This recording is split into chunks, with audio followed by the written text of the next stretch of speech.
கர்த்தருக்கு பிரியமான சகோதரர்களே, ஆண்டவரும் மர்ம இரட்சகருமாகிய ஆண்டவராகிய இயேசு கிறிஸ்துவின் ஒப்பற்ற நாமத்தினாலே இந்த அதிகாலை வேலைக்கான அன்பின் வாழ்த்தலை உங்கள் ஒவ்வொருவருக்கும் தெரிவித்துக் கொள்கிறேன்.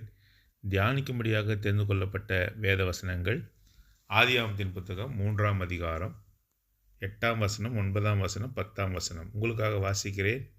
உங்களுடைய வேதாமலை திருப்பி வாசியுங்கள்.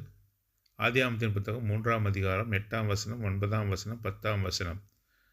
பகலில் குளிர்ச்சியான வேளையிலே தோட்டத்தில் உலாவுகிற தேவனாகிய கர்த்தருடைய சத்தத்தை அவர்கள் கேட்டார்கள். அப்பொழுது ஆதாமும் அவன் மனைவியும் தேவனாகிய கர்த்தருடைய சந்நிதிக்கு விலகி தோட்டத்தின் விருட்சங்களுக்குள்ளே ஒளிந்து கொண்டார்கள். அப்பொழுது தேவனாகிய கர்த்தர் ஆதாமை கூப்பிட்டு, நீ எங்கே இருக்கிறாய் என்றார். அதற்கு அவன், நான் தேவருடைய சத்தத்தை தோட்டத்தில் கேட்டு நான் நிர்வாணியாக இருப்பதினால் பயந்து ஒளிந்து கொண்டேன் என்றான். தேவன் தாமே இந்த வசனங்களை ஆசீர்வதித்து நம் அனைவரோடும் கூட பேசுவாராக. இது நமக்கு நன்கு அறிமுகமான வசனமாக இருக்கிறது.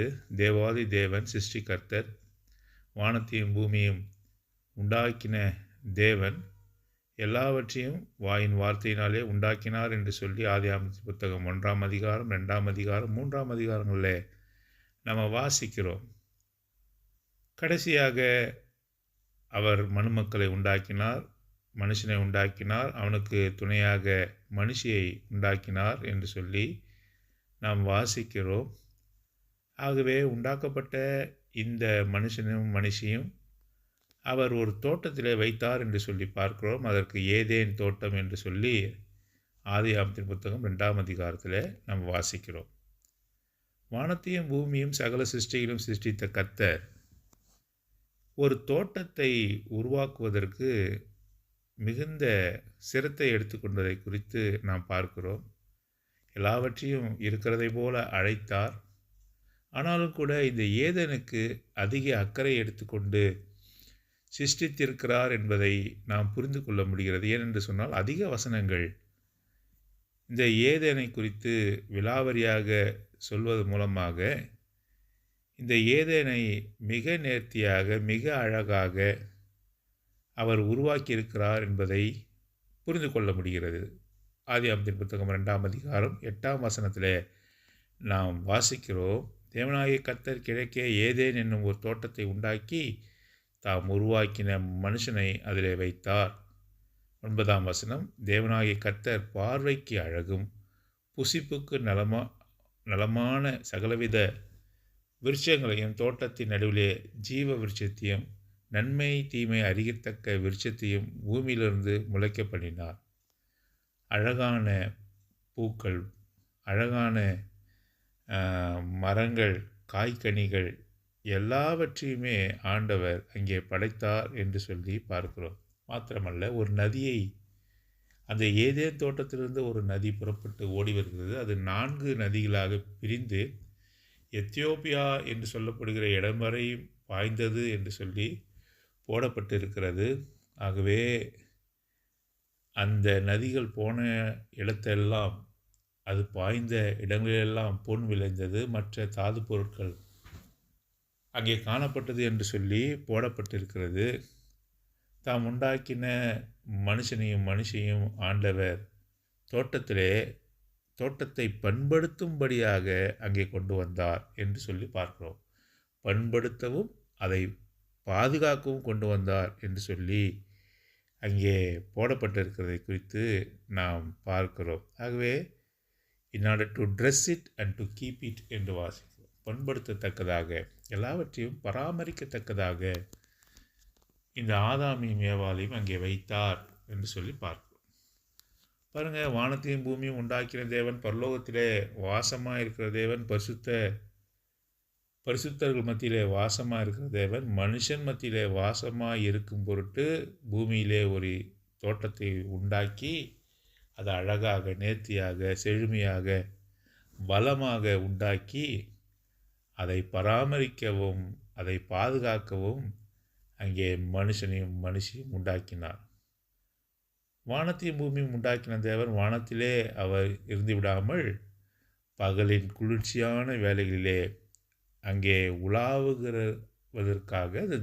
அந்த ஏதேன் தோட்டத்துக்கு வந்தார் என்று சொல்லி ஆதியாகமம் புத்தகம் 3ஆம் அதிகாரம் 8ஆம் வசனத்தில் வாசிக்கிறோம். பகலிலே குளிர்ச்சியான வேளையிலே தோட்டத்தில் உலாவுகிற தேவனாகி கர்த்தர்.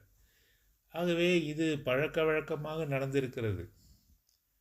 ஒரு குறிப்பிட்ட நேரத்திலே தேவாதி தேவன் உலகத்திற்கு வந்து அந்த ஏதேன் தோட்டத்திலே அவர் உலாவி கொண்டிருப்பது வழக்கமான ஒன்றாக காணப்பட்டிருக்கிறது. ஆகவே தான் பாவத்தின் நிமித்தமாக கீழ்ப்படியாமையின் பிள்ளைகளாக மாறிப்போன ஆதாமும் ஏவாளும் அவர்கள் மறைந்து கொண்டாலும் கர்த்தர் வருகிற நேரத்தை அவர்கள் அறிந்திருந்தபடியால் இது கர்த்தர் வந்திருக்கிறார், கர்த்தர் உலாவுகிறார் என்று சொல்லி அவர்கள் அறிந்து வைத்திருந்தார்கள் என்று சொல்லி இந்த வசனத்தின் மூலமாக நாம் உணர்ந்து கொள்கிறோம். கர்த்தருடைய சத்தத்தை அவர்கள் கேட்டார்கள். கர்த்தர் உலாவுகிற சத்தத்தை, கர்த்தர் கூப்பிடுகிற சத்தத்தை அவர்கள் கேட்டார்கள். எவ்வளோ பெரிய சந்தோஷமான காரியம்! இந்த 3 பேர் தான், தேவாதி தேவன், ஆதாம், ஏவா. இவர்கள் எவ்வளவு சம்பாஷித்திருப்பார்கள், இவர்கள் தங்களுக்கிடையே எவ்வளவு பேசியிருப்பார்கள், மகிழ்ந்திருப்பார்கள். இவர்களுடைய ஐக்கியம் எப்படிப்பட்டதாக இருக்கும்? ஆதாம் என்ன செய்தான், ஏவாள் என்ன செய்தான், தோட்டத்திற்காக இவர் என்ன செய்தார்கள் என்பதை குறித்து தேவாதி தேவனோடு கூட அவர்கள் பகிர்ந்து கொண்டிருப்பார்கள், உறவாடி கொண்டிருப்பார்கள். மகிழ்ச்சியான காரியங்கள், பரலோகத்திலே நடந்த காரியங்களை குறித்து கூட தேவாதி தேவன் இவர்களிடத்தில் அவர் சொல்லியிருப்பார். அதன் மூலமாக மகிழ்ச்சி அங்கே காணப்பட்டிருக்கும். நல்ல ஐக்கியம் இருந்தது. பாவமானது தேவனையும் மனுஷர்களும் பிரித்தது என்று சொல்லி ஏசாயாவிலே நாம் வாசித்த வண்ணமாக அவர்கள் பாவம் செய்தவுடன் அவர்கள் மறைந்து கொண்டார்கள். பாருங்க, அந்த அப்பாவித்தனமான காரியம் அவர்கள் விட்டு நீங்கி போனது என்று சொல்லி இந்த வசனம் மூலமாக நாம் புரிந்து கொள்கிறோம். தே லாஸ்ட் தேர் இன்னோசென்சி என்று நாம் அறிந்து கொள்கிறோம். ஆகவே அவர்களால் பரிசுத்தமான தேவனை தரிசிக்க முடியவில்லை, பார்க்க முடியவில்லை, அவரோடு கூட உறவாட முடியவில்லை, அவரோடு கூட ஐக்கியப்பட முடியவில்லை என்று சொல்லி நாம் இந்த வசனத்தின் மூலமாக உணர்ந்து கொள்கிறோம். பாருங்கள், அன்றைக்கு அவர்கள் இழந்த இந்த நிலைமையை இன்று கூட தேவாதி தேவனிடத்தில் கிட்டி சேர முடியாதபடி அநேகரை பாவமானது மதில் சுவரை போல இருந்து தடுத்து கொண்டிருக்கிறது என்பதை நாம் அறிந்து கொள்கிறோம். பாருங்கள், இவர்களே போய் ஒளிந்து கொண்டார்கள். ஆனால் தேவன் ஒளிந்து கொண்டவர்களை அவர் கூப்பிடுகிறார், பேர் சொல்லி கூப்பிடுகிறார். அவருக்கு தெரியாதா எந்த இடத்துல அவர் ஒளிந்து கொண்டிருக்கிறார்கள், அவர்கள் என்ன செய்தார்கள் என்று? ஆனாலும் கூட இந்த கருணையுள்ள கொண்ட தேவாதி தேவன், நம்முடைய தகப்பன், நம்மை அழைக்கிற தேவனாக இருக்கிறார். He is still seeking us, the lost one. தொலைந்து போன ஆட்டை தேடி வந்தவர், தொலைந்து போன அந்த வெள்ளிக்காசை கண்டடைத்தக்கதாக, தொலைந்து போன இளையகுமாரனை மீண்டுமாக அரவணைக்கத்தக்கதாக அவர் நம்மை தேடிக்கொண்டே இருந்திருக்கிறார் என்பதுதான் உண்மையான விஷயம். இவர்களுக்காக இந்த ஏதேன் தோட்டத்தை உண்டாக்கினேன், ஆனாலும் இவர்கள் என்னுடைய ஐக்கியத்தை இழந்து விட்டார்கள் என்று சொல்லி தேவாதி தேவன் எவ்வளவு மன வருத்தப்பட்டிருப்பார், எவ்வளவு மனம் நொந்து இருப்பார் என்று சொல்லி இந்த வசனங்கள் மூலமாக நாம் உணர்ந்து கொள்கிறோம். வேர் ஆர்ட் தவ் ஆடம் என்று அவர் கூப்பிடுகிறார். அந்த கூப்பிடுகிற சத்தத்திற்கு இவனால் பதிலளிக்க முடியவில்லை, பாவமானது பிரித்தது என்று சொல்லி நாம் வாசிக்கிறோம். பாருங்க, அவன் எடுக்கப்பட்ட மண்ணை பண்படுத்த 23ஆம் வசனம், ஆதியாகமத்தின் புத்தகம் 3ஆம் அதிகாரம். அவன் எடுக்கப்பட்ட மண்ணை பண்படுத்த தேவனாகி கர்த்தர் அவனை ஏதேன் தோட்டத்திலிருந்து அனுப்பிவிட்டார். அப்படி என்றால் ஆதாமை ஏதேன் தோட்டத்தில் உருவாக்கவில்லை. ஆதாமை வேறே ஒரு இடத்துல அவர் மண்ணிலாலே உருவாக்கி நாசியிலே சுவாசத்தை கொடுத்திருக்கிறார். பிறகு அவனுக்காகவும் ஏதேன் தோட்டத்தை உண்டாக்கியிருக்கிறார். பாருங்கள், மனுஷனுக்காக எவ்வளோ பிரயாசப்பட்டு இருக்கிறார். தானும் மனுஷனும், தன்னால் உருவாக்கப்பட்ட மனுஷனும் மனுஷியும் கூடியிருக்க வேண்டும் என்று சொல்லி அவருடைய உள்ள வாஞ்சையை நாம் பார்க்கிறோம். ஆகவே இவன் ஏதேன் தோட்டத்தில் உருவாக்கப்படவில்லை, அவன் வெளியிலே உருவாக்கப்பட்டிருக்கிறான். ஆகவே அதையெல்லாம் சரி செய்யும்படியாக அவனை வெளியே அனுப்பினார் என்று சொல்லி நாம் அங்கே பார்க்கிறோம். உறவை இழந்த மனுஷனாக அவன் வெளியே போனான். ஆனாலும் கூட ஆண்டவராகிய இயேசு கிறிஸ்துவை நமக்காக அவர் அனுப்பினார் என்பதை ஒரு நாளும் நாம் மறக்கக்கூடாது. தொலைந்து போனதை தேடவும் மீட்கவுமே மனுஷகுமார் இந்த உலகத்தில் வந்தார் என்று சொல்லி ஆண்டவராகிய இயேசு கிறிஸ்து அவர் திருவுள்ளம் பற்றுகிறார்.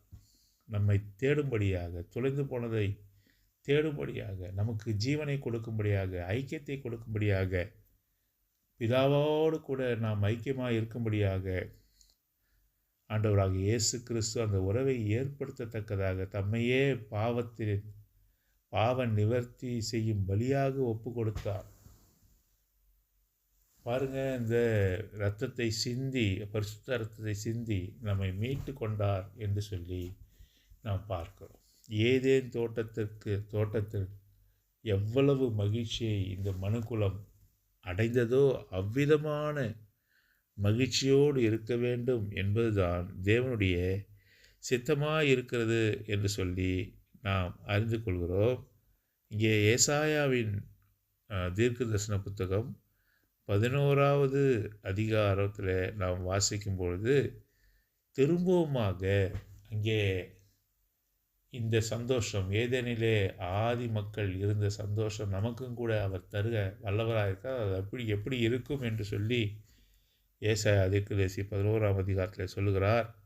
6ஆம் வசனத்தில், அப்பொழுது ஓனாய் ஆட்டுக்குட்டியோடு தங்கும், புலி வெள்ளாட்டுக்குட்டியோடு படுத்துக்கொள்ளும், கன்றுக்குட்டியும் பாலசிங்கமும் காளையும் ஒருமித்திருக்கும், ஒரு சிறு பையன் அவைகளை நடத்துவான். கம்பேர் அண்ட் கான்ட்ராஸ்ட், இதெல்லாம் நடக்கவே முடியாது. இந்த வசனம் சொல்லுகிற காரியங்கள் நடக்கவே முடியாது. ஓனாய் ஆட்டுக்குட்டியோடு கூட இருக்குமா? ஓனாய் ஆட்டுக்குட்டியை பார்த்தா அதை பீறிட்டு போடும். புலி வெள்ளாட்டுக்குட்டியோடு இருக்க முடியுமா? கன்றுக்குட்டிலாம் பாலசிங்கமும் ஒன்றாக இருக்க முடியுமா? இவை எல்லாவற்றையும் ஒரு சிறு பையனுடைய கட்டளையால் அவன் நடத்துவான் என்று சொல்லி எல்லாம் ஒரு ஐக்கியமாக இருக்கும். எப்படி ஏதேன் தோட்டத்தில் மிருகங்கள், பறவைகள், மனுஷன் எல்லாம் ஒரு ஐக்கியமாக ஒன்றுக்கு ஒன்று பட்சித்து போடாமல் அவைகள் ஒருமித்து வாழ்ந்ததோ அவ்விதமான வாழ்க்கையை ஆண்டவர் தர சித்தமாக இருக்கிறார். பாருங்கள், ஆதியிலே இந்த மிருகங்கள் ஒன்றை ஒன்று பட்சித்து அது தின்றவில்லை, அது சாப்பிடவில்லை. பிறகுதான் பாவம் நுழைந்தவுடனே இந்த மிருக கூட்டத்திற்கும் இந்த மிருக உணர்வு வந்தது என்று சொல்லி நாம் அறிந்து கொள்கிறோம். அவர்கள் மரக்கறியை புசித்தார்கள், மிருகங்களும் கூட மரக்கறியைத்தான் புசித்தன. பின்பு பாவம் வந்த பிறகுதான் ஒன்றை ஒன்று பட்சிக்கும் அளவுக்கு இந்த பாவம் இந்த மிருக குலத்தையும் அங்கே தாக்கினது என்று சொல்லி நாம் அறிந்து கொள்கிறோம். ஆகவே திரும்பவுமாக இந்த பழைய நிலைமைக்குள்ளாக நாம் போவோம் என்பதை ஏசாயா புத்தகம் 11ஆம் அதிகாரம் சொல்கிறது. பசுவும் கரடியும் கூடிமேயும், அவைகளின் குட்டிகள் ஒருமித்து படுத்துக்கொள்ளும், சிங்கம் மாட்டை போல் வைக்கோல் தின்னும். இது ஏற்கனவே இருந்தது.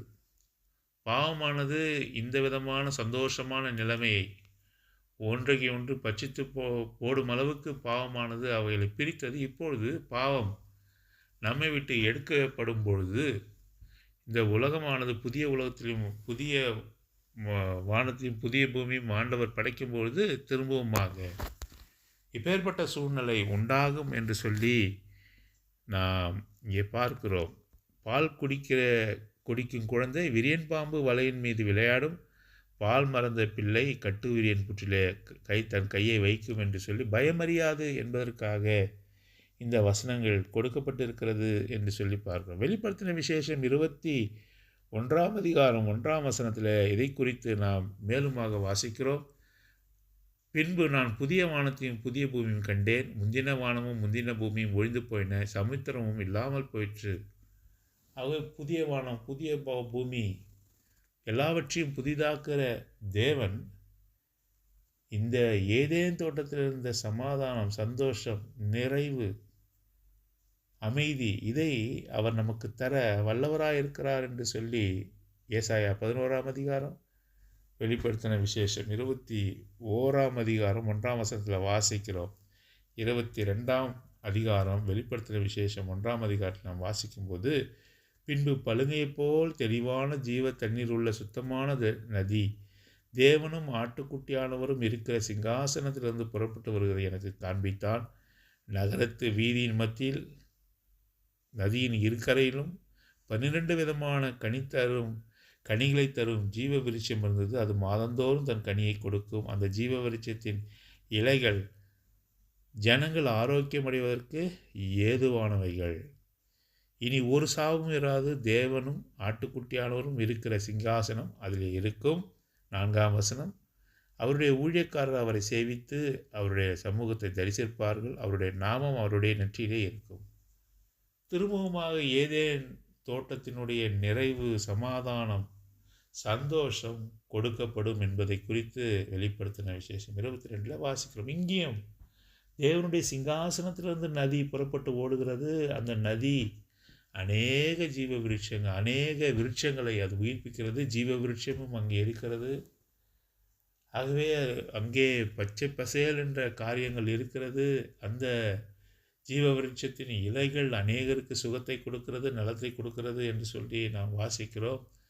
அதில் ஒரு சாபமும் இராது. ஏதேன் தோட்டம் சபிக்கப்பட்டது, பாவத்தினாலே சபிக்கப்பட்டது. இப்பொழுது அந்த சாபமானது எடுக்கப்பட்டது. நிறைவான சந்தோஷம், சமாதானம் அங்கே காணப்படும். அவருடைய ஊழியக்காரர்கள் என்ன செய்வார்கள்? அவரே சேவித்து கொண்டிருப்பார்கள். இப்பொழுது பிசாசானவன் எந்த விதத்திலும் வஞ்சித்து போட முடியாது. ஏனென்று சொன்னால் இந்த ஏதேனிலே பிசாசானவனுக்கு இடமில்லை என்று சொல்லி பார்ப்போம். ஏன் என்று சொன்னால் ஆண்டவராகிய இயேசு கிறிஸ்து மரித்து பிசாசானவனை அவனுடைய வேலையை முடித்தார் என்று சொல்லி நாம் பார்க்கிறோம். ஆக பிசாசானவனும் அவனுடைய தூதர்களும் அங்கே சங்கிலியால் கட்டப்பட்டு நரகத்திற்குள்ளாக அனுப்பப்பட்டார்கள். ஆனால் ஆகவே தான் அவர்கள் வஞ்சிக்க முடியாது, துரோகங்களை அவர் செய்ய முடியாது. இப்பொழுது அவருடைய பரிசுத்தவான்களும் அவருடைய பிள்ளைகளும் கூட என்ன பரலோகத்தில் அவரோடு கூட மகிழ்ச்சியாக இருக்கக்கூடிய ஏதேனாக இது இருக்கிறது என்று சொல்லி நாம் பார்க்கிறோம். இதற்காகத்தான் ஆண்டவராக இயேசு கிறிஸ்து வந்தார். இழந்து போனதை தேடவும் ரட்சிக்கவுமே மனுஷகுமாரன் வந்தார். உன்னையும் என்னையும் தேடி வந்தார் என்பதை மறக்காமல் இருக்க தேவன் தாமே நமக்கு உதவி செய்வாராக. மாத்திரமல்லாமல் எழுந்த சந்தோஷம், சமாதானம், நிம்மதி, அவரோடு கூட ஐக்கியத்தை அவர் தர வாஞ்சிக்கிறார். ஆகவே இந்த ஐக்கியத்தை இழந்துவிட வேண்டாம். நாம் எவ்வளவு சோதனைக்குள்ளாக போனாலும் வருகிற இந்த சந்தோஷத்தை எண்ணி கொஞ்ச காலம் இருக்கிற இந்த பாடுகளை அனுபவித்து பரம சந்தோஷத்துக்குள்ளாக இளைப்பாறத்தக்கதாக தேவன் நம்ம ஒவ்வொருவரும் அழைக்கிறார். அந்த சந்தோஷத்தில் இளைப்பாற தேவன் தாமே நமக்கு உதவி செய்வாராக.